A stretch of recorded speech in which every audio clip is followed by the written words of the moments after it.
You're now tuned into Mic Check Waifu Waifu.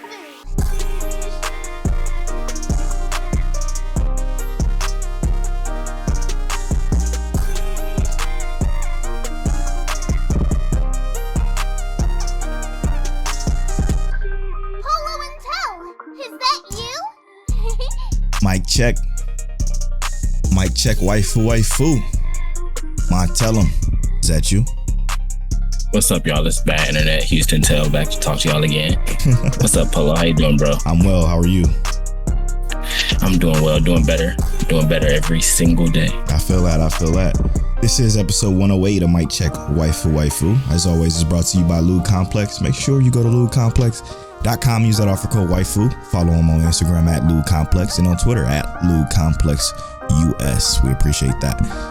Also, don'ttalkshop.com. Ad coming later. This episode is another very special episode because guess what? We got a couple of Patreon supporters that just joined the fold. Now, I do want to recognize, as we always do, specific new Patreon supporters. Shout out to Alan Dennis, who supported us at the Anime Fan Tier. We appreciate you all the same. Thank you so much for supporting us. It means the world to us. And also to the GOATs, to our friends at Worst Generation Podcast. We love y'all. Thank y'all so much for supporting us at that Senpai tier. Means the everlasting world to us. Thank you. Shout out to y'all. We love y'all. We definitely love y'all. Also, to the Patreon producers, as usual, AB Aaron Brown, Dre the GOAT G, Ked the Pro, thank you. Explicitly, Monique Williams, Nachi, Shanti. Oh, guess who's back? Treesus. He's back. Thank you so much for producing this and many other episodes of the podcast. We appreciate y'all so very much. I can't wait to do this episode with y'all today because it's going to be a special one. We have a topic that was actually came to me because somebody who we, wasn't really talking asked us a question. And the question is, what is the appeal of essentially your favorite anime? So that topic is coming later in the show. We can't wait to discuss that and yours because we have a few responses on Twitter. And make sure you follow us on Twitter at Mic Check Waifu. Man, great episode. There is quite a few things that came out for the summer season that we want to discuss too. A few new shows that we watched. I'm gonna try not to harken back on older shows, but I do want to say, Remake Our Life, brilliant, fucking brilliant, amazing. I just might have to go into spoiler talk. I know I said no at first, Tell, in the pre-show, but I do think I want to talk spoilers because something happened in that show that just blew my fucking mind, and I thought it was really good. Oh yeah, yeah, and I want to spoil that. Also, I just want to say this too, ahead of everything else, and before we get to the spoiler half of the show, which is after the music break. Fucking My Hero episode this week was the best episode of the entire season. Yeah, I said it. I said it. I agree with that. I agree. It was the best episode of you said this week or the season? Of the season. Okay, it was definitely the best episode of this season. And I got more to talk about later on that specifically. But best episode of the season so far, I agree. For sure. It's definitely going to be, as we like to do, is we like to give our standout episodes of the week. Oh, man, I watched so much shit, though. So much good shit that it's hard to say if that's it. But because that being the best episode of My Hero season, I think I'm going to make that the standout episode this week. So, Tell. I'm going to say Spirit Chronicles is a standout episode of this week for me. Spirit Chronicles. Now, let's start the show and get into it. What's that? All right, so Spirit Chronicles, I had no idea what it was going to be. I thought this was going to be like, what is that we were just watching? Well, I thought Spirit Chronicles was going to be something more about like just some action based in another world, almost like Grimgar kind of thing. It doesn't have that same appeal, but I didn't think it was going to be an isekai, but it is an isekai. Yes. Basically, and this is going to be a little bit of spoilers because it's the first episode. Basically, our main character starts off with making like a marriage proposal as a child to like his best friend, saying, like, hey, look, I'll always be by your side. Mm-hmm. So, just just trusting me and, will you marry me? She says, basically, well, it basically cuts from there. And as soon as it cuts from there, it's a big car crash. Like he's in the bus and the bus crashes and it crashes into a train in the train tracks and the train comes and smashes the bus, right? Yes. Clearly everybody on the bus dies. So our main character obviously wakes up in another world. Well, it's not even like, and the way it does it is just like, it's really cool because the main character doesn't seem to be the actual main character in this new world. It's more or less like he takes over the body of somebody else. New world. Not even. It's like, it's more like this person in this other world gets the memories of our main character from the real world. Yeah, so it's super kind of interesting in that manner. And then they didn't just like jump straight into like this guy got amazing powers and stuff like that. It was like he's trying to figure out why these memories are flooding in. You're seeing like he's in the slums. And I mean, I really would recommend people check it out, but I kind of like how they did introduce the magic into the episode. And even the combat, because like how the combat happened, it was super well choreographed. That kind of stuff. I was very impressed. Yeah, it was really, really interesting. Yeah, the animation in that show was crazy. Now, I was going to say that this one was going to be the sleeper if it wasn't for My Hero, because this shit shocked the hell out of me.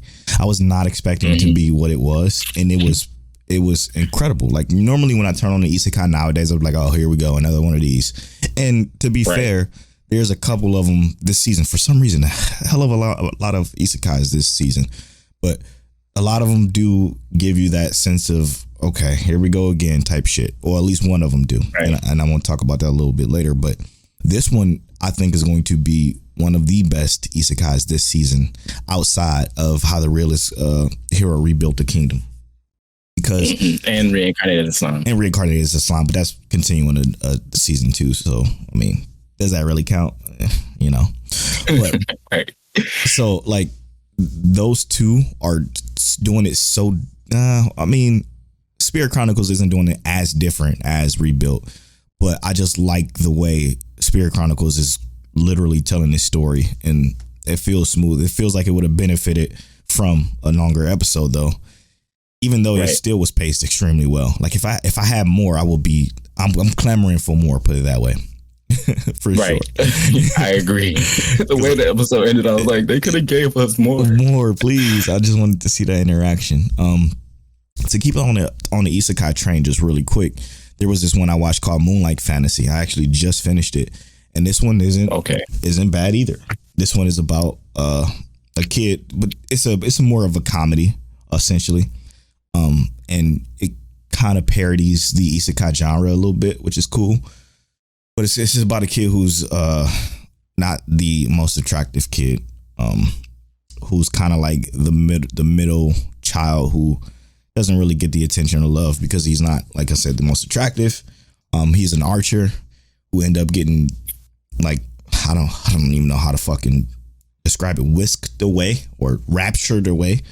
He doesn't even die or anything like that. He just gets raptured away by this god who says, hey, listen, I'm gonna need you to go to this other world because we're struggling to find people, and your grandfather or something like that was this brilliant writer who wrote so many great fantasies, and we feel like you'll be great in this other world.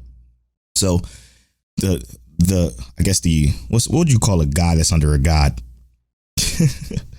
I mean, God under God is still a god. I guess so. Just a lesser god. So a lesser god essentially sends him to the Almighty God, and the Almighty God is this female who's extremely honest, I guess, if you will, and tells him, you're hideous. Like, I don't even want you to be the one that I send to this other world. But since you're here, I'm gonna have to. Since you're here, I'm gonna give your ugly ass the ability to talk, to write, and to conversate with all races. And a few other things. That's all she says. But the god under her gave him like almost half of his power. So he's like pseudo powerful, but not really. But that god that he was sent to threw him on the outside edges of this world, like the fucking just bumfuck nowhere. And he's like, and they explain that he's like quote unquote superhuman because he came from another world.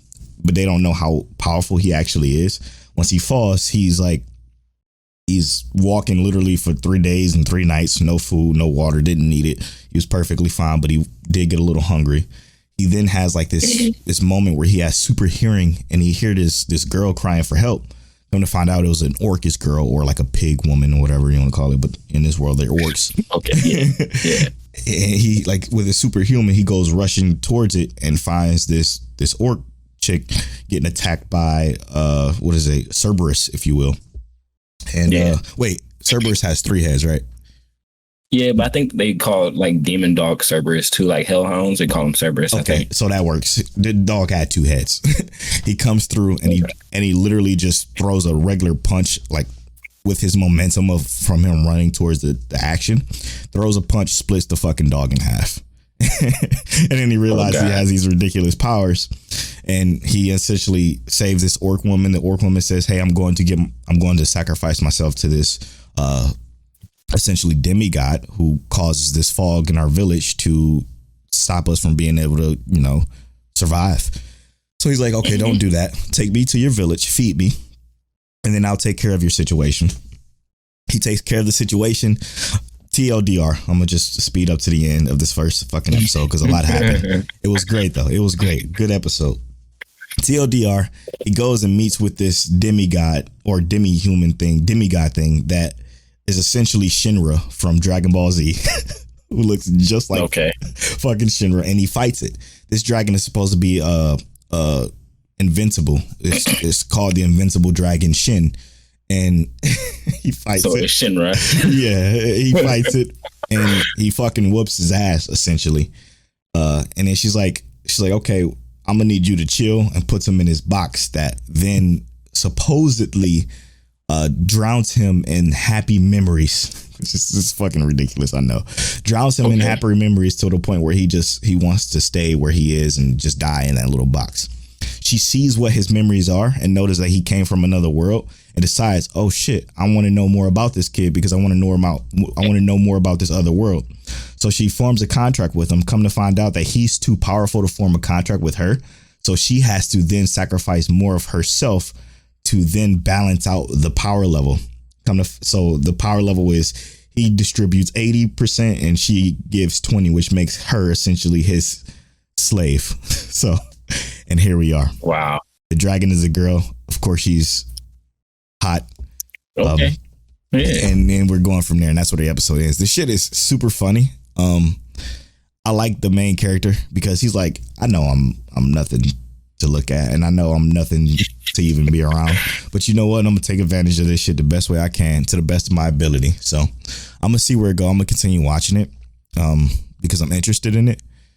But there is a show that I wasn't quite interested that you watched, and I'm not gonna say I wasn't quite interested. Okay. But I just want to mention it because I saw that you watched it and I know you're going to talk about it. And that's the case study of Vanitas. Okay. I think I'm going to wait till that's done and watch it. Because You're not feeling it? I was not feeling it. I'm like, okay. I do like it, but I can see, because here's what I'm going to say. Any show that has like the husbandos, like what was it? Noblesse. Oh shit. Is that my problem? It feels like, well, it's also vampires too, right? Like, I don't think you dislike vampires. No, not at all. But I think it's like the husbando vampires. You like, okay, this is not my thing. Yeah, because they just do too much. They always do too much. Yeah. I really like it. If we're gonna be completely honest, but talk to me about it. Or talk to them about it because I saw the first episode. Okay, so this most recent episode, basically, Vanitas is being contacted by the head council of vampires, and they're like, kind of like, "Hey, look, we want the Book of Vanitas," because they're actually afraid of it. What Vanitas is doing is he's using it to cure vampires from having their name taken, which basically turns them into rampaging demonic vampires.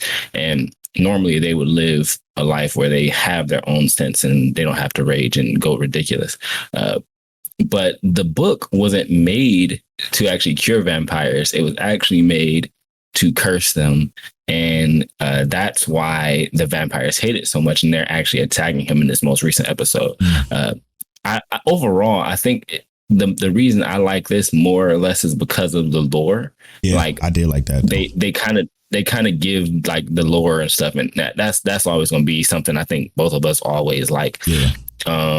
Some of the comedic beats aren't really as funny as they should be, and that's what like made one me of not like the it. anime I want to talk about.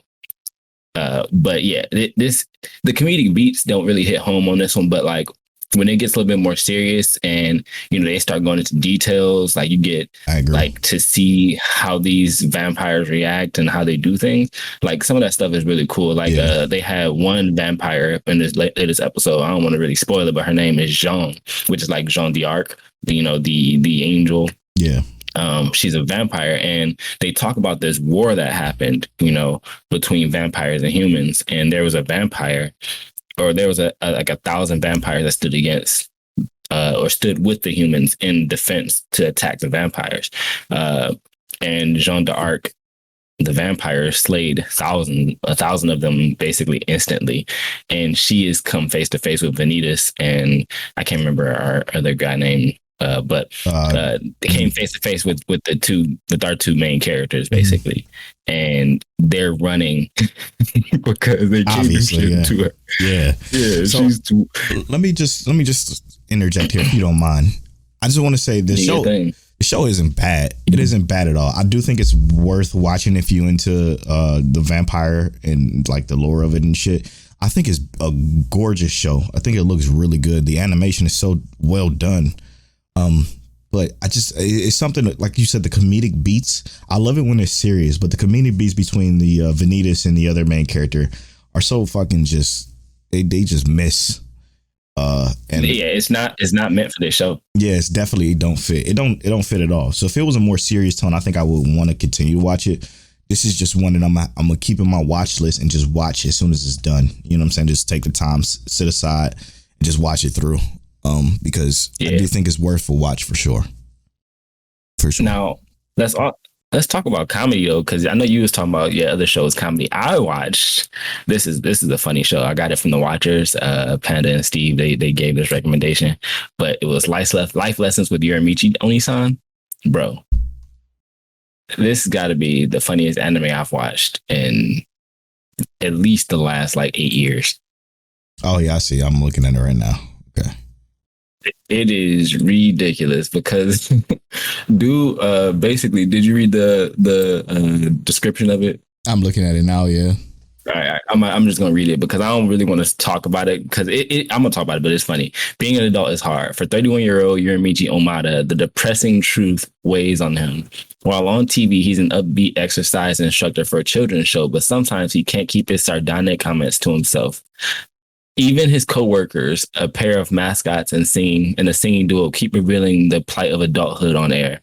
Regardless, they're working through it one day at a time. And bro, it's like they go one episode, like the first episode, obviously, they're doing like an ABC song where they're supposed to be singing the ABCs. And he goes, ABC, A is for how I have to take antidepressants because I'm really depressed in my regular life. And I'm just I'm just like, yo, it wasn't what I was expecting because I turned it on. I'm like, this is gonna be something like actually stupid. Like I'm like, this is gonna be like a slice of life is what I'm thinking, right? Yeah. Like a slice of life with some comedic beats, but I didn't think it was gonna actually be funny. Mm-hmm. Nah, bro, the way they do it, like if you have like kind of like that darker sense of humor, and it's not like dark like Rick and Morty. It's dark. It's like dark and still playful, but like real humor. Like this is how adults in this real position would probably act. Like 100%.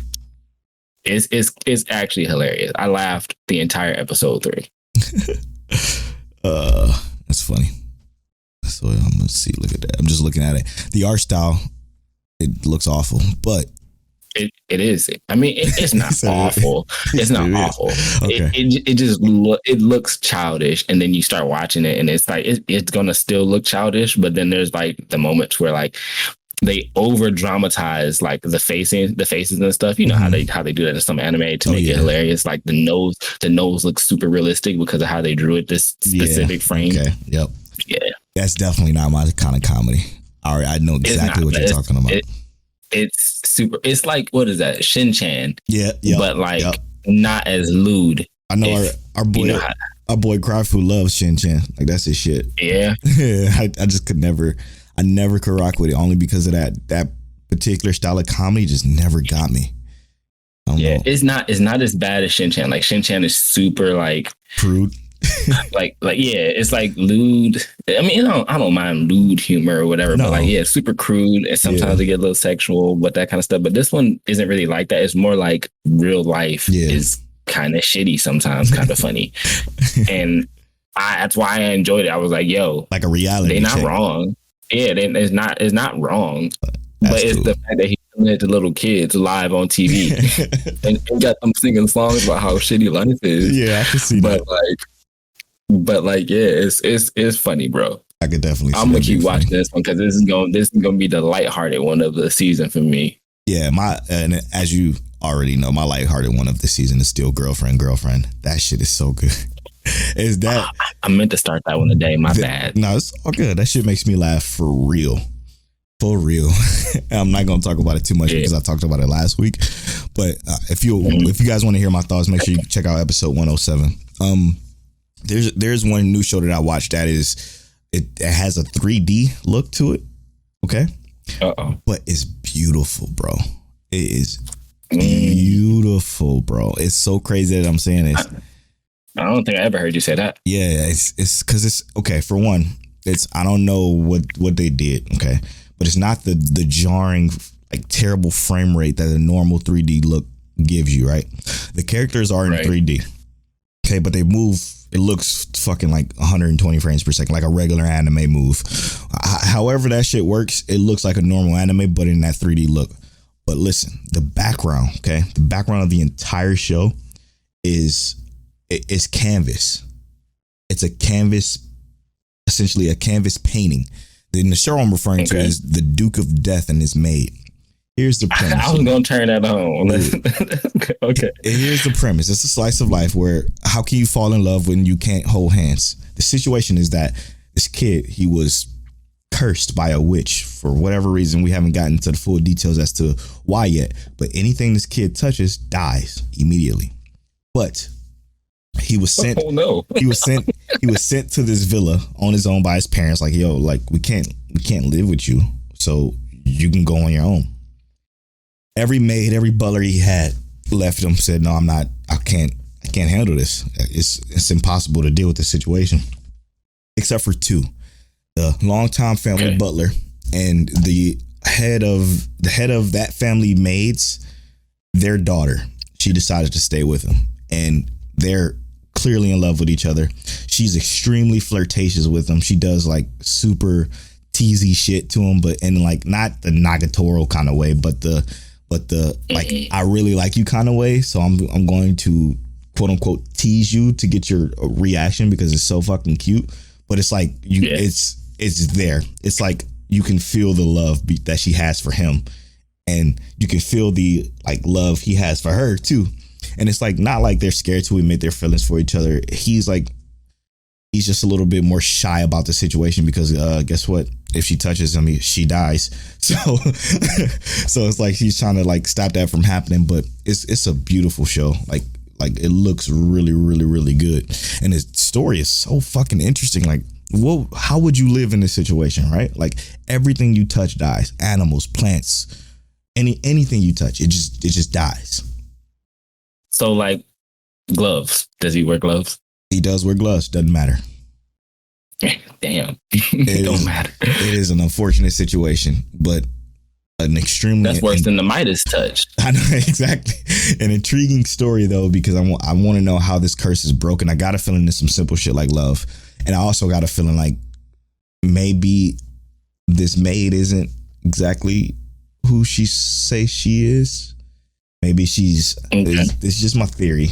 There's no fucking reason for me to even think this, but my mind goes when telling a story like this, how I would do it. Something tells me that the maid is the daughter of the witch. Don't know why. That's how I would tell the story to make it super interesting. Like, cause she's super like edgy. She wears black nails. She wears a hood, like almost like a hood, but it's like a hat thing. And her earrings are crosses.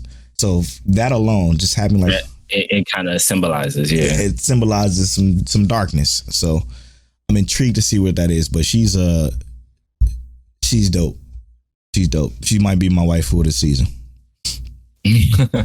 For sure. I like her a lot. I'm surprised it's not from Rebuild Our Life or Remake Our Life. And they're okay. They're okay. It's not really much to them yet. Yeah. But we slowly getting there. Remake Our Life is fantastic. We getting there. That's fuck. Okay. You got anything else you want to touch on? The only other one, we didn't talk about how Realist Hero rebuilt the kingdom. Yeah, I kind of want to save the overlap, though. You know, since we talked about that one last week, kind of recommended that one last week. Then no, I'm good on everything. I think I watched some more, but nothing that's like stand out. Yeah, same. I definitely did too. But watch Rebuilt, the Realist Hero that rebuilt our kingdom. That shit is good. Another great episode this week. Of course, Remake Our Life, and everything we talked about today. So, if you're willing to tell, let's get into today's topic of the show. Now, today's topic of the show is going to be something extremely special to us. I want to kind of go to how it all started. So, I started off with a tweet. I tweeted on the Mic Check Waifu Twitter. Follow us at Mic Check Waifu. I tweeted, "Good morning to all the fans of ReZero." Somebody commented and said, "Can one of y'all explain the appeal of this show? Because I just don't get it. I got to the middle of season 1 and I just couldn't finish it." So I'm like, you know what? We got you. We're going to talk about that in episode 108. Now, this is when episode 107 was dropping, so we've been sitting on this for quite a bit. Now, the topic came from that situation, so we're going to discuss the appeal of our favorite show. And everybody that listens to Mic Check Waifu know that our favorite show is ReZero. It's both of our number 1 and our top 5 of all time. It was the only one in our top 5 between the two of us without us actually talking about it beforehand. Yeah, exactly. Which is an important factor to note that this is real. These feelings are real. Now, we're going to start off with ours and then we're going to read something from the community. The appeal of ReZero. Tell, if you don't mind going first. Because I feel like I've been talking overall, overall, the appeal of ReZero, at least in my mind, because I think there's a lot of appeal. There's the fact that even though I feel like we've been learning about the world in every episode, we learn more and more in every episode. The characters and their dynamics with the world are expansive and huge. And that's something that like we didn't know the impact of the characters from the first episode until we get to season 2 sometimes. Right. And there's just so much to the development of the entirety of the series. We still, like, if you didn't read the novel, we still don't know the full lore of how we talked about before, the vampires. We had to look it up a little bit. Mm-hmm. Like each different like faction and part of this world has some underlying like layers and so much more of like to the integrity of how the scenario, the character, or the world is developed. And to me, that's one of the things that makes this show so like appealing, is that there's always more to kind of like peel back the layers on the onions. Yes. And, you know, how you do that. But also just that scenario itself. Like if it's a scenario that you could see yourself in, I think immediately that makes it more appealing. Yes. Because if we look at what Subaru does, right, the majority of what Subaru goes through is real. There is no like, he doesn't really have anything overwhelmingly powerful other than the fact that he dies and then he comes back to life, you know? So he legit has to figure it out. And the crazy thing about it is that he doesn't even have a choice but to figure it out, right? Right. Because he will continue to re-loop his life every time he dies until he figures out what the next step is to progress. So his life is nothing but progression. That's the entirety of the story, is seeing him grow, seeing the scenario grow, seeing what happens next. And there's so many anime you'll watch that don't do any of that. They don't have actual progress in every episode or even every season, it feels like. Exactly. Sometimes. Yeah. I well said. I'm going to continue this notion I'm going to just say it now. I'm gonna say it now. I'm going to be allowed to speak for Tell for this because I know this is something I'm shocked that he didn't say already, but I know this is something that we both feel. Something about a show that not only gives you great characters to latch onto, to either love or hate, beautiful animation, and then this most important piece, I think that both me and Tell love ever so much, is the ability to tell a story with a main character that doesn't know shit. And guess what? The viewer, you as a watcher, don't know shit as well. Okay. You learn when the main character learns. We don't learn any lore of the world before the main character. We don't learn any of the lore until the main character knows. So it feels like we can put ourselves in Subaru's shoes, like Tell talked about earlier, way more than any other anime. Now, on top of everything we just mentioned, the show is extremely unique. And what I like about it the most, outside of what I just mentioned, is the fact that it makes you pay attention. If you don't pay attention to this show, you will not enjoy the show whatsoever. It's just like Steins Gate in that aspect. It's just like even Grimguard, you got to pay closer attention to because and not necessarily as much as those, but you just have to pay attention to exactly what the hell is going on to get a full grasp of the story. Vivi, for instance, that's another one. You have to pay attention to get a full grasp. And that's what it's about. Like, that's what watching anime for me is about. Paying attention or having something catch your eye so much to where you need to pay attention. And that is the absolute appeal of Re:Zero. Because, again, not only does it give you a great main character that we learn with, it gives you fantastic side characters that you can absolutely fall in love with. It gives you great villains that you can hate, but then empathize with. It is just essentially the perfect anime, in my opinion. Yeah. and if that doesn't appeal to you, then I lost. We lose.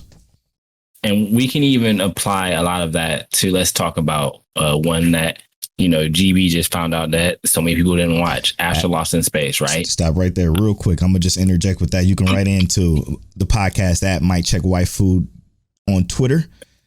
We're going to go to GB, who actually just, as Tell just mentioned, and I'm going to read his thing. Sorry, I wasn't expecting you to pull that on me. He said, yo, King Telliano King Telliano on Might Check Waifu. No one watched Astro Lost in Space? I thought everyone watched that, but maybe I was in the bubble. That's what GB said to us after he listened to episode 107 of Might Check Waifu. Yeah, bro, it's definitely the bubble. It's our circle, like our immediate circle. Everybody that watched it said the exact same thing about the show. It was amazing. It was incredible. It was a perfect 10. But my point is that everything that Polo said, right? Those three things that he said, you can apply that to everything in Astro Lost in Space. Nice. Like, obviously our characters know more about the world than we do, but like, even once you get halfway through and they start finding out stuff that they never knew, yes, right? Like, we're finding out as we go on throughout the entirety of the show. And they're learning things. We're learning things. We're learning who the true villains are, not even knowing who the true villains are until episode like 10. Or even if there is a villain. Right, like, bro. We didn't even know that until late.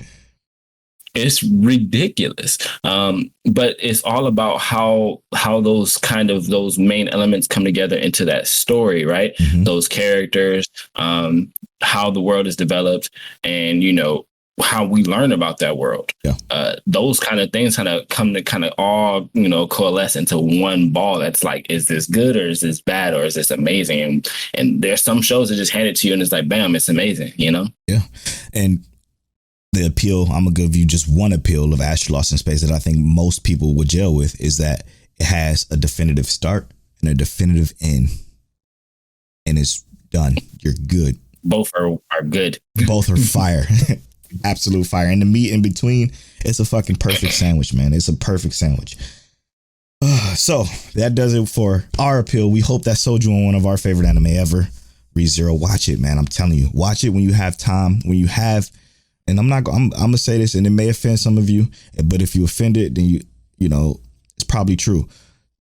Set your attention span aside. Just like get it Get it down. Sit down. I don't know whatever you got to do to make sure you can pay attention to ReZero or Astro Lost in Space, and just do it. Astro Lost in Space is a little bit easier because ReZero again doesn't tell you anything until the main character knows.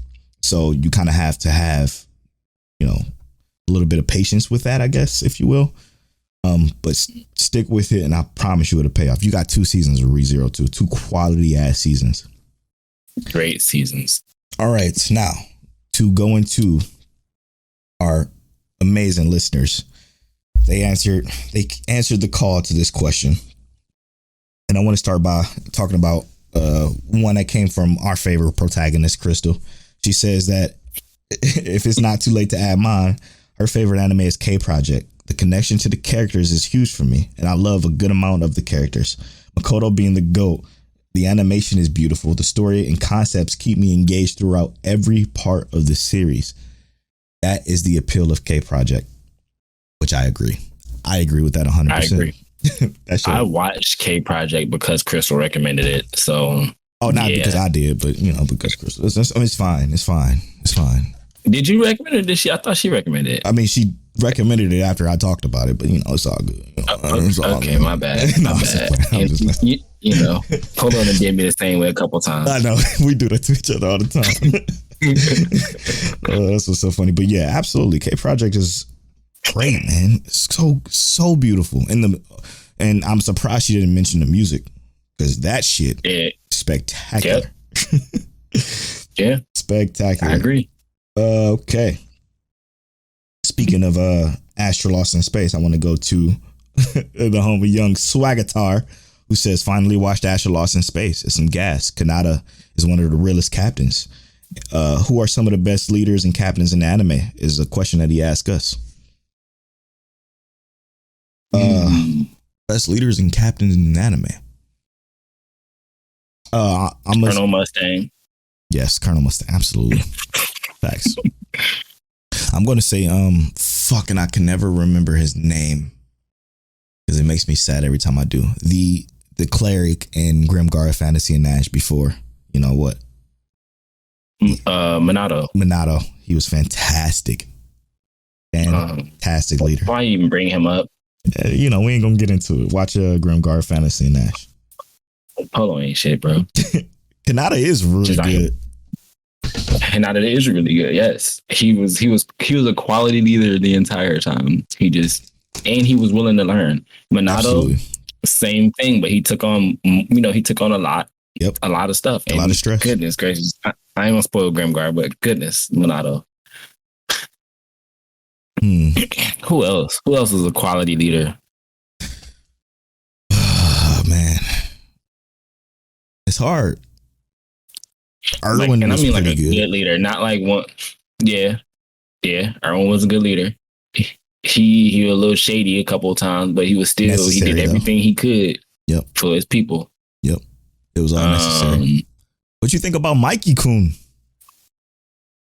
I love Mikey. Mikey is definitely a great leader. Especially with this latest episode, Tokyo Revengers. Yeah.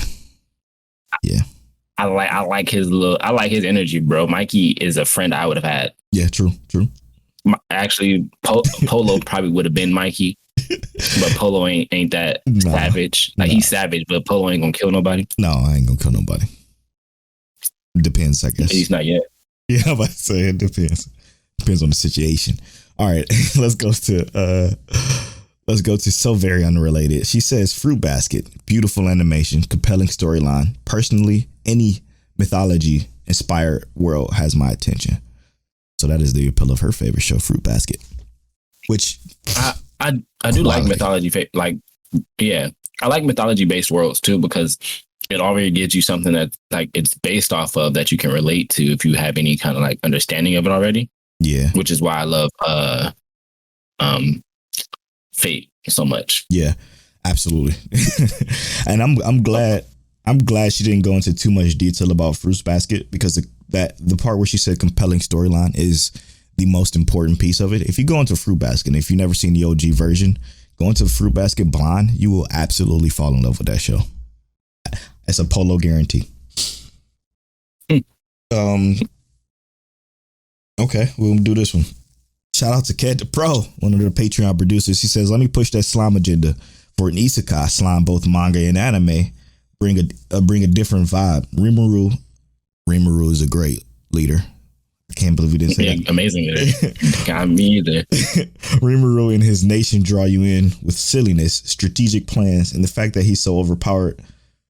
So overpowered makes this series enjoyable and want to tune in every single week. And that's the appeal of Cat the Pro's favorite show, the time I was reincarnated as a slime. Yeah. Yeah. We talked about Rimuru didn't even seem like the first part of the season. Rimuru didn't seem overpowered. Like he was getting it handed to him for quite some time. He was getting worked a few times. He definitely was. But it all led to what it led to. And here we are. Yeah, here we go. Here we are. Holy shit. And it is really like the beauty, like what I think is most appealing to me about Reincarnated as Slime isn't even like the action anymore. Like the first season, It was definitely like the action and how things kind of played out. Mm-hmm. Now in this like second season, it's all about like the governmental stuff, like him building the nation. Like that is dope. Like, and I know it sounds ridiculous, but it's just so good. For me, it's so good. The simple appeal of Reincarnated is the start of a slime to what you just said, building a nation. Incredible. Just think about that. You will want to watch that too. I promise you. I promise you will. All right. So Abe says, my appeal is the conflict of characters, beliefs, and ideals. Show me that and the vulnerable and human side of things. Even though things that seem too good to be true. I kind of butchered that, but he was talking about ReZero essentially. He said, my appeal is the conflict, characters, belief, and ideals. And he's referring to ReZero. Now, that also reminds me of Fullmetal Alchemist a lot from the way that it was stated. Mm-hmm. Because I just posted a TikTok about this, but Fullmetal Alchemist is the anime that made me like rethink everything. I was like, nah, bro. Fullmetal Alchemist can't be this good. Let me figure out what's going on in life. Easy to do. Because it makes sense, man. It makes sense. Yeah. When shit makes sense, when it's just not ridiculous for ridiculous sake, like ho-hos or whatever the fuck, ho-hos, weirdos, adventures, or whatever that bullshit that people love so much. Like it feels important, you know? It just feels like I learned something. When I can get something out of anime, when I can get something out of an anime, I can enjoy it that much more. Speaking of an anime I enjoy so much, shout out to Dad Needs to Talk. He just picked up the podcast last episode. Thank you and welcome to the show. We appreciate you for joining us and being a part of it. You've been following me for a minute though. Yeah, you've been following us for a while.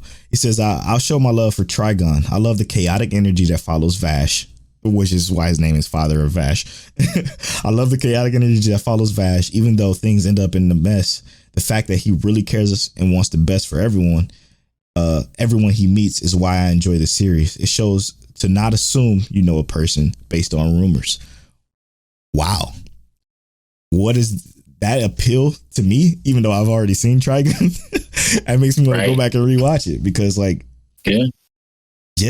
enjoy it. It shows not to assume you know a person based on rumors. That's really good. It's like Rurouni Kenshin in that respect too. Yep, just thinking about it again, it's like, that's basically a lot of it. Yeah, that's live. I love that. AB. But also, Vash was that dude. Yeah, of course. He was actually, as a matter of fact, let me I got something for that. But we're going to move on to this next question. The next question comes from AB. Sorry, I'm moving stuff around. Okay. I just want to see if I can find this real quick because this is happening. This is definitely happening. What am I talking about? Oh, you're going to see. Make sure y'all follow us on Patreon, patreon.com/MikeCheckWaifu to see the video version. You can see what Polo about to pull out. To see the video version of the podcast. Okay. Now, let's do this. Okay. Got my Vash Stampede frames on now. I'm good to go. All right, AB says. Yo. AB says, you know I'm coming for that. I'm coming in with that fairy tale love. Oh God, here we go. Oh, come on, bro. It always brings a smile to my face when the music kicks in and someone goes off. It gets me smiling like a fool every time. I also really love seeing side characters get their time to shine and developing as characters. Hey, look. Listen, we love you, AB. I ain't gonna. Yeah. We ain't gonna I judge ain't gonna it. hit on Fairy Tail. No. I ain't gonna hit on Fairy Tail. I'm gonna let it live. But I ain't even gonna lie to you. High key, if I'm ever watching another 100 episodes of an anime that I don't like, I'm just gonna turn on One Piece again. Man, listen, and watch ain't no something you way. enjoy.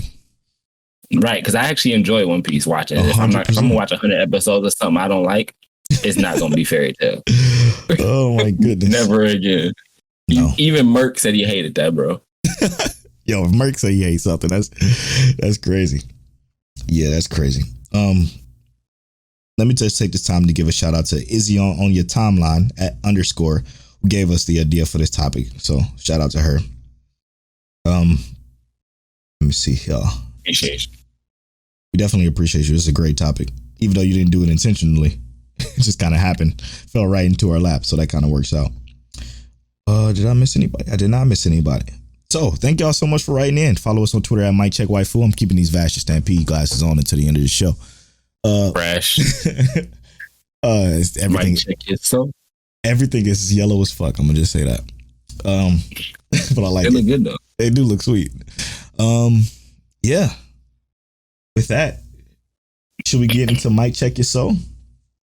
For sure. So as y'all know, Mike Check Your Soul is our weekly rewatch of an older show that you guys wanted us to watch. This time it is Soul Eater. We've watched from episodes 10 to 20, from episodes 1 through 10 a couple of weeks 11 ago. to 20. Yeah, a couple of weeks ago. This week we watched 11 to 20 because last week we didn't get a chance to talk about it in 107, so we're going to talk about it now in 108. So from 11 to 20, let me start here. I just want to say I was not in the mood to watch 21 through 30. Just didn't want to do it. Even though we ended on a great part from 11 to 20, I did not want to do 21 to 30 this week. So I can feel it. You know, sometimes a binge is a little much. I get it. It's hard. Especially when I get it, especially when like sometimes the characters aren't always hitting. My gosh, like I think there were some episodes in this where the characters were on point, but then there were some episodes where you're kind of like, okay, this doesn't really matter as much. And there was a lot of really cool things I remember watching. Now that I'm looking at like rewatching it again, because you know I've watched it a couple of times. Yeah. Rewatching it again, there's some really stuff I like realized I didn't even realize. Like Sid's weapon. Her name is Nagus, and you know, excuse my language, but you know, the ancient Africans, they was Nagus. That was like a king or queen. That was how they approached that terminology, gods and stuff. Nagus was how they said it. And I was like, that's just a really, really cool little callback, you know? Yeah. Like just little stuff that gets sprinkled in that like is actually like historically accurate. That like Atsuki Okubo wrote in is I love it. Truly, my favorite part about that is catching those references. But for me, I can't, like, it just harkens back on what AB said about side characters getting their time to shine. I fucking hate when the side characters get their quote unquote time to shine in the show because they fucking suck so bad, man. They are so terrible, bro. Like I thought they were going to they didn't get better. You know what happened though? That pissed me off so much. What happened? Patty changed. She had a fucking complete like attitude change from 1 through 10. Like she completely turned into a doofus, and that was not her through 1 through 10. She was like a regular normal girl, which I had to go back. Excuse me, I had to go back and verify. I'm like, wait a minute. Why all of a sudden is this chick brain dead now? But at the beginning, right, she was just perfectly normal, having normal conversations with her sister, talking about the kid getting on her fucking nerves like he does everybody else. So I don't understand why that personality change happened. Is there an explanation? You know, no, I looked at the same thing as you because I agree that that whole personality change was So wild. fucking The weird, fact dude. that because you look at it, right? They were the Thompson sisters, right? Tommy Gunn sisters. Mhm. They used to be out in the streets, so they can't be stupid now. And I think that what they're going with, what Okubo's going for more or less, is the fact that these like she's supposed to be like the oblivious one, but it doesn't come across as she's oblivious because it comes across that they're making her stupid. Just Through episode 1 through 10, oblivious. Yes, she seemed very much so oblivious. Episode 11 through 20, it seemed like they downgraded her to stupid, and that is a thing I don't really agree with. it didn't make any sense Because it at doesn't all. really fit. It didn't fit for like I can get that she's not as smart as her other sister, but they I didn't feel like even, there has to be some redeeming quality between the two that she has to have. bro. They didn't even make her oblivious in 1 through 10. She was normal. She was just fucking normal, and it was cool. They were so cool. Like I was in love with those two as like my favorite. Some of my favorite weapons outside of Tsubaki. Obviously, Tsubaki is just fantastic. Tsubaki's goated. But those two were just like perfect for me. I'm like, damn, I like this. But like, I can't stand Patty. But like the other sister's still cool. She's just dealing with both the kid and Patty now, which I feel so sorry for. I feel so sorry for her. But again, Black Star fucking sucks. Tsubaki is fantastic. He had his moment where when Tsubaki was doing his fighting. Like Yeah, I I always guess. appreciate characters who Take one for the stand by. Yeah, they stand by they best friends and stuff like that. I Yeah. love those characters specifically, but yeah, he's still mad irritating and mad annoying. I He think he'll have stinks. some moments that redeem him, but yeah, he does. He is irritating for sure. And then like I'm gonna just keep it real. Soul is fantastic. I like Soul. Soul is a good character. Maka did some dumb shit at the end of 20 that I'm just like, I mean, just follow dude. This is what Frankenstein tells you to do. Just listen. Just fucking listen. And then like shit would be different. But no, she decided, oh, I'm going to prove whatever the fuck it is she wanted to prove, which didn't feel like Maka that was to me. because she's well calculated, well thought out kind of person. Exactly. And that she was looking for revenge here was a little weird. But I think that I do think that the way Okubo wrote it was like, because she was going through this internal struggle the entire time, right? Mhm. Like because her and Soul had been having like beef for basically the last 10 episodes. Little tug of war, yeah. Yeah, and like you could see, like he was too hot for her to carry, so she had to figure out another way to fight. And they were having this kind of internal beef, and I think that the way they wrote it, and it probably just wasn't explained properly, was that like this was supposed to be like Tamaka, that battle that put them back on the same level, like where they understood each other again. Right. Yeah. And then it did. I think it, like, I agree with you that it didn't quite portray or come across that way. It just seemed like she wanted revenge, right? Like she was being foolhardy and just was like, yeah, I'm going to fight this dude who I know I can't beat. Like, first of all, bruh, he will work you if he really wanted to. Right. And it's not going to look fair because it's looking mad unfair out there right now. True.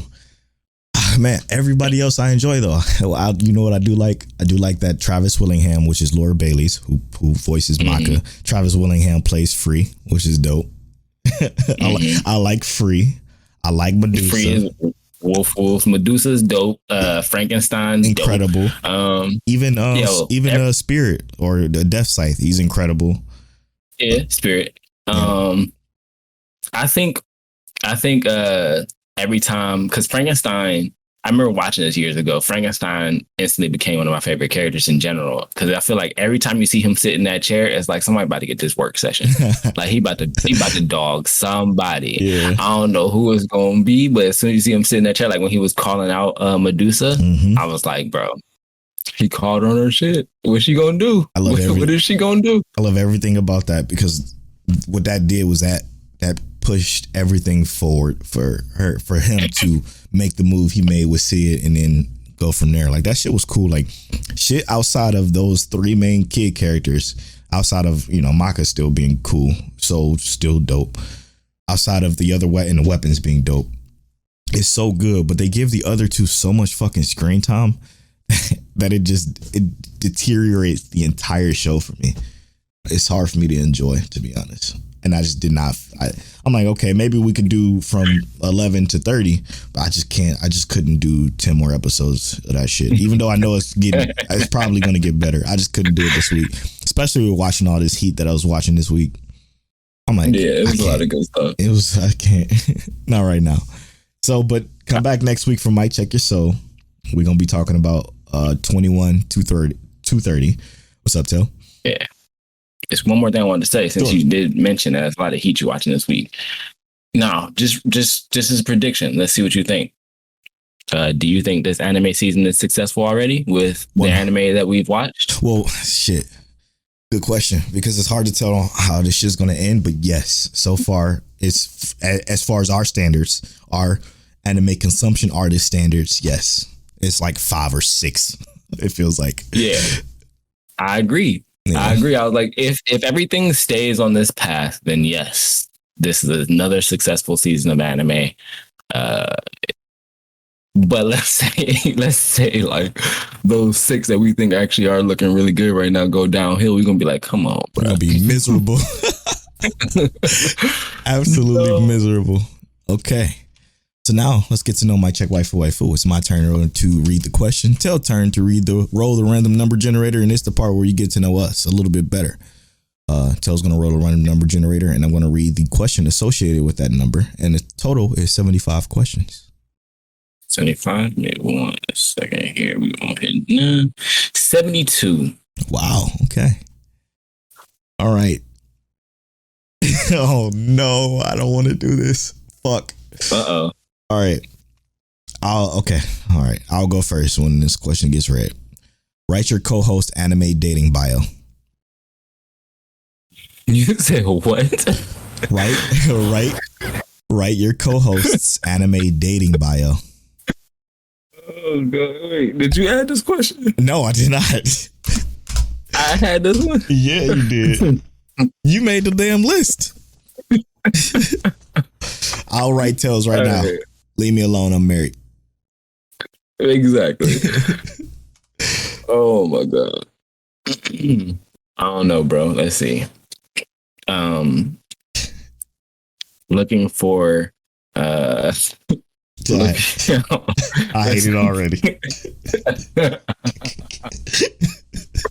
All right. Looking for harem. Oh yeah, I do it. Let's see. Looking for harem. Must like dogs. Must like dogs and my personal space. Yes. Well done. Minus the harem. We're gonna go there. Yeah, we're gonna stop there. we ain't taking that out. That's you. No, it's not. You're gonna get Polo a harem. Stop it. Never. I don't want it. Now look, just so y'all know, on Anime After Dark, they gonna do a anime dating season. We gonna do a For the Love of Polo. For the Love of I'm Polo. Just joking. I love that. That's a funny title. That's a great title. Damn, For the Love of Polo. All right.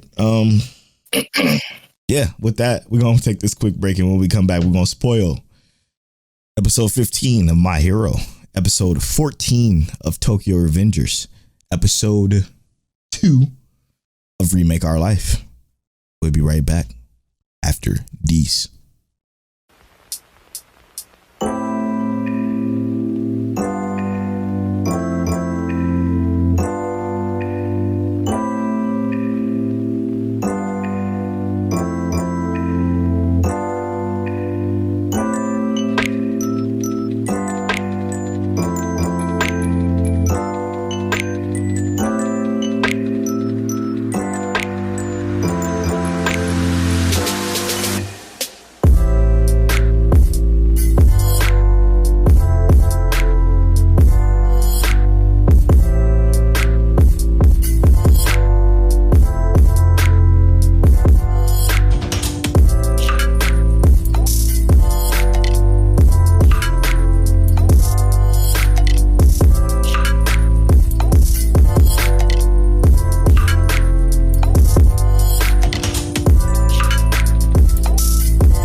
welcome back to episode 108 of Mic Check Waifu Waifu. Make sure you go to shop.miccheckwaifuwaifu.com. Yeah, we got some stuff there. We hope you like it. This week, we're going to talk about My Hero, since we didn't have an episode last week. We're going to spoil My Hero first, then Tokyo Revengers, then Remake Our Life. So, if you haven't watched the most recent episode, which is episode 15 of season 5 of My Hero, turn the podcast off. Call back when you do. We'll be right here waiting for you. All right. Tell episode 15, My Hero. What you think? I hated it. Shut up, you liar. No, I'm not playing. I am not playing. This was the best episode of the season, but I hated it. Only for how it ended. Whoa, I'm losing you. Yeah. I got you. Yeah, how it ended was a cock tease, if you will. Not even, bro. And the reason I didn't like the ending, and the only reason I'm gonna say this is because it literally went to filler. So like the next episode is definitely gonna be filler, and that's cool. That's cool, I guess. Wait, but like, how did I miss something? Was it after the credit scene or something? It's going to help with Uraraka and stuff like that. Oh, that was the next time thing. I didn't even watch it. Shit. Yeah, and that is not even in the manga, and that's cool. I'm gonna let them do their thing, but like they could literally skip all that shit, and go to My Villain Academia. And this is the only thing. Like I said, I'm gonna go to positive stuff after this. I'm done talking about what I know for anime because it backfired on Promised Neverland. Nothing good came from that. So we gonna finish this season. And I'm gonna read it. If they do the My Villain if they don't do the My Villain Academia part, Polo, you got to backtrack a little bit just to read the My Villain Academia part, because it is by all means the best arc of My Hero, but it's also the darkest. And I can see them skipping it because it's so dark. Like, and this is mainstream now. It's super dark. But I don't see how I don't even see how this anime could progress anymore if they're not gonna hit the dark stuff, because after this season, it gets very dark, and it won't make any sense for them to like exclude all the dark stuff. Yeah. Unless they're going to go from My Hero Academia to like, all right, this is My Hero After Dark, or My Hero Nighttime, or My Hero, this is when the heroes get active. But other than that, this whole episode was amazing, honestly.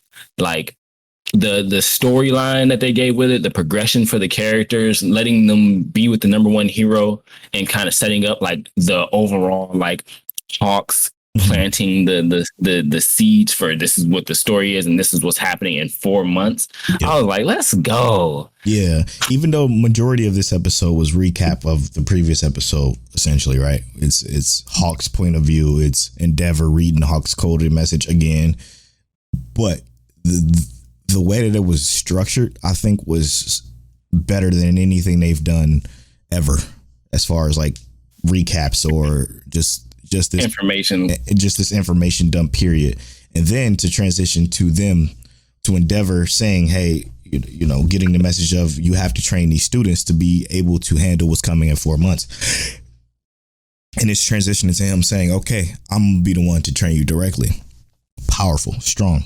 Then they go out, and watching Endeavor work was so fucking impressive. I'm like, shit. Like, you could tell because of the situation he was in, being number 2 to All Might, living in All Might's shadow for all that time, motivating him to work as hard as he did. And nobody ever saw it because of All Might. All Might stole all of the spotlight. But looking at Endeavor and the way he moves, fucking incredible how hard he worked to get to that. Trash ass father. Obviously, we all know that. Even before, you know, I've read any of the manga, I already know he's a trash ass father. Shout out to the timeline. But it's literally like, it's so powerful watching him give these lessons, giving the lesson to Deku, understanding everything Deku said from his one of his rants to giving Bakugo that advice that he gave him and Bakugo asking him exactly what he asked him. Like, that's real. Like, I want to know what I can't do, because I feel like I can do it all with this power, but teach me what I can't do so I can get better at that. So good, man. So good. I felt character growth from everybody, even these two dull ass characters that's always been dull, Todoroki and Bakugo. I never really thought they were that interesting, to be honest. They were so typical anime that it was like, okay, I like them. They're fine because they're strong and cool. Yeah. But like, you got the yandere fucking Bakugo dude type, and you got the brooding, edgy Sasuke Todoroki type. Like, I've seen those before. I'm over that. I need something more from them specifically, and we got it this episode and previous episodes prior, but not as much as we did this one. And it was special to me. This is why it was the best episode ever. And I wanted to say the most impressive part, like just kind of going back to what you said about how impressive Endeavor is and him going unnoticed, was the fact that he was flying with Deku, Todoroki, and Bakugo, right? Yep. And he's just talking to them, giving them lessons while flying. Yep. And he just randomly stops a bus from hitting a woman in the street, you know? And he's saying, you know, if you're not fast enough, that could be someone's life. And that was just that quick. It wasn't even like we didn't know what was happening next. We didn't know what his actual, like what he was saying is. He said, I don't let any anomaly go unnoticed. Yep. Is what he said. Anything that seems out of place, it does not go unnoticed by me. Yep. Parallel processing. Like, dude is actually a monster. Is actually a monster. He's talking about, yes, learn everything you can, but that's not going to help you. It's going to be experience. You're going to have to come here and you're going to have to get a mountain of experience. And that's what he did that I would even say All Might didn't do. Bro. Because All Might didn't need experience. All Might just pulled up and he was there. Yep. But like you said, Endeavor had to gain experience, and Endeavor is deserving of the number one hero role. Is he as good as All Might? No, but he couldn't be. He didn't have the position to be as good as All Might. But I do think that when it comes to other things, he does surpass All Might as an overall hero in terms of awareness and being able to see the grand scheme, the bigger picture. Endeavor definitely got him beat. One of the best. One of the best, for real. Hawks is cool. Hawks is really cool. I like the way he moves, and I like the way he's moving for this. He's like the perfect op. Like for this. He is. They gave him way more description. In the manga, he didn't seem like he was really on the good side. He seemed like he was a rat. He seemed like he was working for the villains for real in the manga at this point. But they giving us way more information from him that make it seem like he's not a villain. Because I was sure when I was reading the manga that he was about to go out here and kill Endeavor if he could. He was going to try and kill somebody. Interesting. That's interesting. That's a good dynamic then. Good difference from the show. Yeah. So it is. It's more information. I enjoy it. I enjoyed this episode. Again, this is the best of the season easily for me because of the way it moved, because of what we got from it, the implications of it. Implications are always important. I did not like the Marineford arc in One Piece, but the implication of what that did to the world of One Piece was so important that I like it. You know what I'm saying? Like, it wasn't, the arc to me was absolutely terrible with pacing and even storytelling, but the implications of what happened in that, spectacular. If that can lead to bigger overarching story for me, that is so, goes back to the conversation early, so appealing. And that's what made this it kind of recovered the season for me personally. Like, the season was on a super average bar up until this point. It's got 10 more episodes. Still got 10 more episodes. So we're looking forward to exceed at least one filler episode. Just go straight up now. We're looking forward to go straight up now. No more down swings. Maybe you never know, that Raka episode could be fire. I hope so. I hope. I don't pray every day, but yeah. All right. All right, what we hopping to next? Let's hop into that. What did I say? I don't remember. Fuck. Remake Our Life? Yes. Sure. I love this anime. Fucking shit, dude. Man, just think about this. The concept of what the fuck happened, the conflict. The concept of the conflict that happened. Ooh, that's the name of this episode. Concept of the conflict that happened is mind fucking blowing, dude.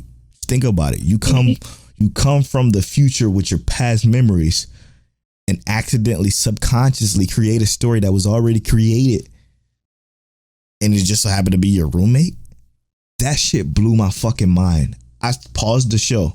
I stood up in my chair. I'm like, yo, thinking about that situation, like you going to art school, you were already into art, like no matter what. So if you read a book that happened to have who became famous, an idea like the one that they used for their project, and then you be the one that's consciously, not on purpose, but subconsciously come up with this idea, blew my fucking mind, because what else could happen, right? Like, oh, so good. That was overall just really cool to me, because also, like, he didn't do it, like you said, he didn't do it on purpose. It was subconscious, right? Yes. So he was just like, yo, this is a really good idea. And they showed us the process of him thinking of it, right? The reason why it was brought when up. it happened, he saw, like, in his mind, it was a train station, and, you know, you see the people aging. That's what happened in his mind. I'm like, yo, that's dope. And, you know, he brings up the idea, and everyone, like, instantly loves it. Even the guy who original idea was, he goes and says, you know, I don't know if you can read minds or what's going on, but like, I have the same exact idea, so let's build on it. But that's not even the conflict that intrigued me the most. The conflict that intrigued me the most was the idea of artistic expression, right? Yes. And this is the issue that I actually had in college when it came to art, is that, like, in art school, and this is why I don't do art for anyone other than myself, really, is because in art school, yes, there are parameters, guidelines that tell you this is what you're supposed to do. But also it should be about expression, right? So if you tell me I can only make a 3-minute video, and I make a video that's 3 minutes and 15 seconds, okay, I get penalized. But I don't care about, don't tell me that, hey, it needed to be 3 minutes, 15 seconds. Tell me why it's amazing, and then tell me why it's bad. If why it's bad is because it's 3 minutes and 15 seconds, but everything else is Grammy nominee worthy. You know, I don't want to hear nothing else. Don't tell me nothing else. I don't care. Tell me it's bad because it's 3 minutes, 15 seconds. Tell me it's amazing because this is actual artwork and it's the expression that you needed to see. And that they said that. Yep. They said, you know, don't worry about those parameters. Do what you feel like is necessary. And that's one thing that I just feel like traditionally in college you don't get enough of. But in this show, they're talking about that. That is what expression is. Well, they didn't really say that, right? They kind of... Well, not exactly like that, but they kind of touched on it. The teacher implied it. But what also impressed me is this fucking storytelling, because, again, this guy is a 28-year-old and now, 18-year-old body.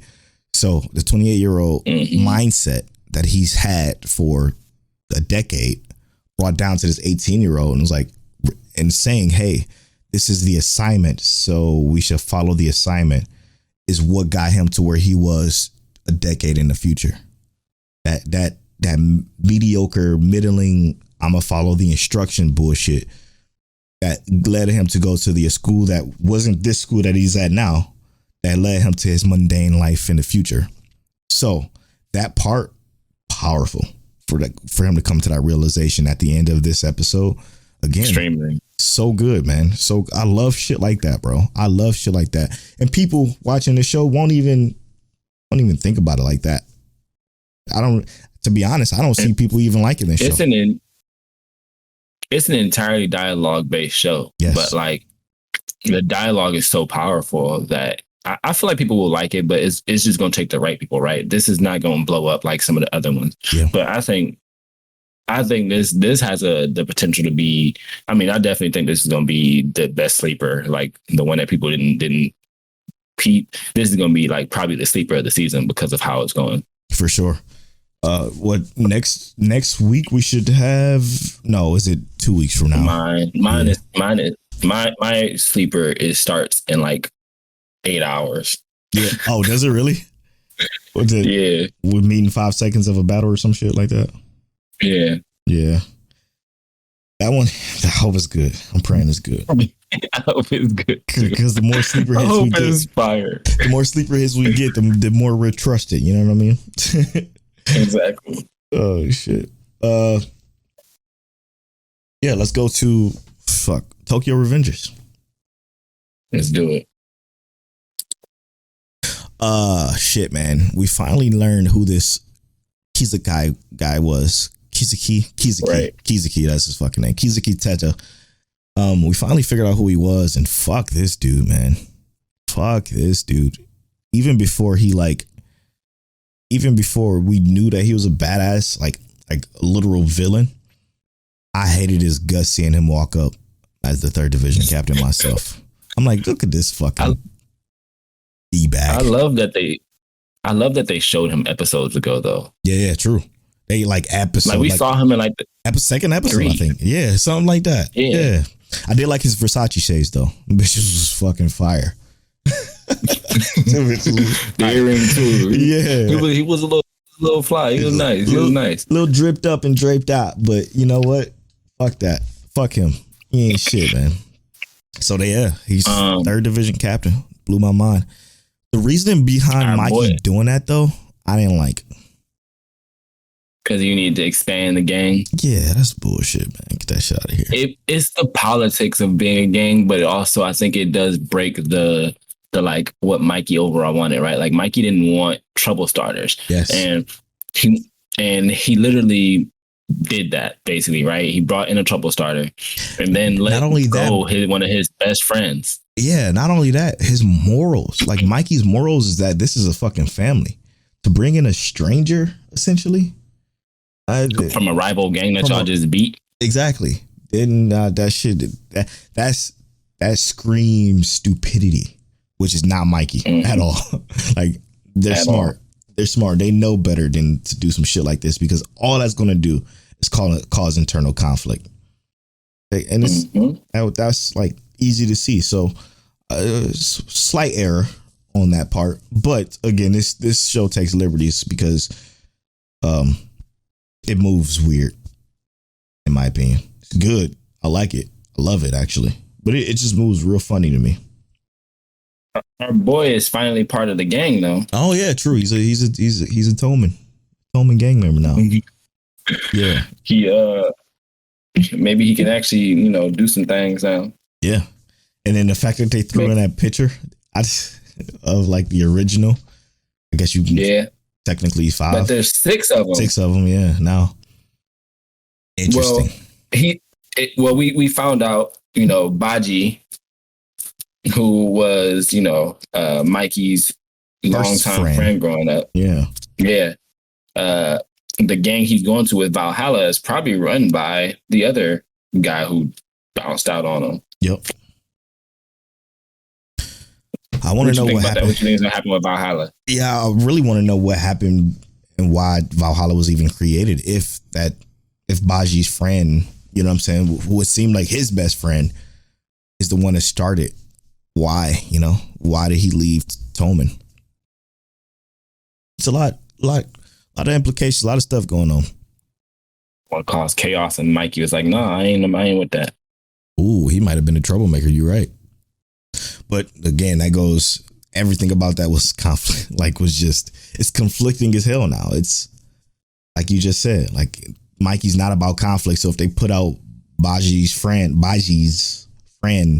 because he caused conflict, you just invited conflict. So more conflict, right? But that's probably why he quit. I think the understanding is also this, right? Like Polo, you and I, we've been in conflict before. We ain't never asked for conflict. That's true. But sometimes, if you got one group versus another group, and this group is gonna bring conflict regardless, sometimes you gotta bring a little bit of, backup to the conflict party. That's what I think Mikey is thinking. He don't want the conflict, but he knows it's coming. So to be like proactive, he's building up the strong in his group. Yeah, but to not have enough faith in your family, Dominic Toretto, to bring in a complete fucking stranger who Mikey even said he knows that is a problem.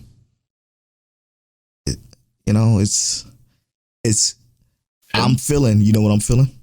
You may disagree with this, but I'm feeling plot for plot's sakes or conflict for plot's sakes. You know? I don't know, because I think that overall there's going to be someone who is like the head bad guy, right? Yep. Because even like if you look at it, right, like Kizuki, we knew that regardless of what was going on, we knew he wasn't actually the head bad guy. We just knew that he was someone who was frightening everyone, right? We thought he wasn't the head bad guy. Well, I don't think he's the head bad guy. He might be the head bad guy. He is now. Yeah, he is now. As far as we know, yeah, he's the focus. But he's the leader. They're shifting the focus still. He's the leader of the Toman in the future, though. He's what Mikey is in the future, so he's the head bad guy. Well, we know Mikey is still part of Toman in the future, but he's not the head. So, it might be, yeah.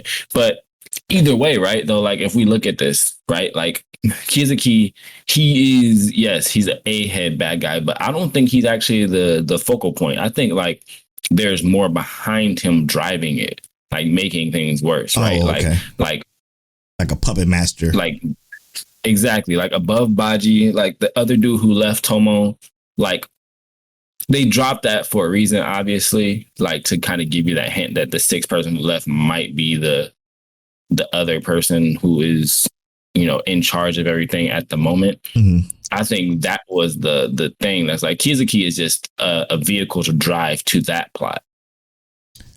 I don't know. Yeah. I mean, I could be wrong. We both throwing out theories out here, I don't think Kizuki is like going to be a prevalent figure much longer. I think he got like 2 more episodes, and then we on to the next. What's really the bad guy? What's really happening out here? What you saying makes sense. Like it could happen. I just don't think it is because of the threat that he holds in the future, right? Like fucking Draken was like, yo, I wish I could have killed Kizuki. I wish shit would have been way different. I would have killed him instead. Like that says to me, maybe, I don't know. Maybe he is. But he's like, if you notice, like, think about it. They even dropped his hint when after Takemichi punched him, right? He asked him, okay, so your gut or your face, pick one. He said, okay, well then my gut. He's obviously a sly fucking like chess player. Okay, if you say your gut, you're gonna tighten your gut, so I'm gonna knock your ass out on your face. So like he's like a sly ass cockroach type dude, which those make probably some of the best villains. And that's why he got to where he is in the future. But that's just my theory. I feel you. I don't think. But I think what I'm trying to see is like, do you really think he's the one pulling the strings? And yes. That's what I'm saying. I don't think he's pulling the strings. I think someone told him to have Takemichi killed, and he keeps failing at getting Takemichi killed. I don't think Kizuki's got the actual. I don't think he's got the actual plan. I think he's just trying to carry it out for somebody else. Oh no, that's where I think the opposite. I think he is the one carrying out the plan because Takemichi's best fucking friend, like he has something on his best friend. Like what Draken said, like basically he wants to break everything that Mikey loves. Exactly. Because Mikey won't be like his best friend or some shit like that. Or whatever that is. It's strong. I don't even think he actually likes Mikey. I just think he just wanted to take control. Like he was like, oh, it looks like there's conflict in the Toman. Like he was plotting some shit. Yeah. He's like the fucking bug Yu-Gi-Oh player in Yu-Gi-Oh. That's what he reminded me of. Weeble, yeah, there it is. You remind me of him, a sly ass. Yeah, man. It's a lot. It's a lot. I love Tokyo Revengers though. It's good. So we still plan on reading it when it's done? Yeah, I'm going ahead and blow through that. Cool. As soon as it's done, we're gonna pick it up. We're gonna read it, and then we're gonna talk about it continuously on My Check Waifu. And with that, let's go. Let's wrap. All right, so we just finished talking about Tokyo Revengers. How important do you guys think Kizuki is to the plot of this story? Is he fodder? Find out next time on this episode of Mic Check Waifu. Remake Our Life, Concept of Conflict. I like that name, Polo. You did that real good. My Hero Academia, best episode Polo says ever. I'm going to say of the season. We had a break. Let us know what you think about that break song. Polo might put it in a playlist. We don't know yet. Get to know Mic Check Waifu. Write your co-host anime dating bio. Let us know what your anime dating bio looks like, because Polo's is looking stacked out here. I hate you. In this week's Mic Check Your Soul, we talk about episodes 11 through 20. Soul Eater. Are y'all feeling what Polo's feeling, or are y'all feeling me, like, more or less? I guess we both kind of agree. Some of these characters are getting mad annoying, but it's an older anime. Maybe that's just with the age of it. We had some great Twitter questions. We also appreciate y'all answering in on the topic of the day is the appeal of your favorite show. Our appeal of ReZero, you know what it is. We gave it to y'all. Let us know what the appeal of your favorite show is. Polo also watched The Duke of Death and His Maid. I watched Life Lessons with Yorimichi Oni-san. And then Case Study of Vanitas. Polo also watched Moonlight Fantasy. I'm going to pick that one up because he said it's hilarious. It's so if it's that funny, I'm going to watch it. Not kinda and funny. then Spirit Chronicles. Okay, not kind of funny.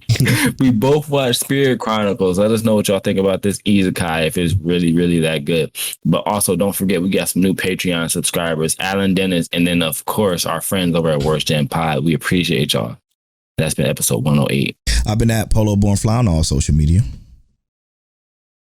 I'm King Teliano on all social media. You can follow our social medias at Mic Check Waifu on Twitter and at Mic Check Waifu on Instagram. And as always, Mic Check.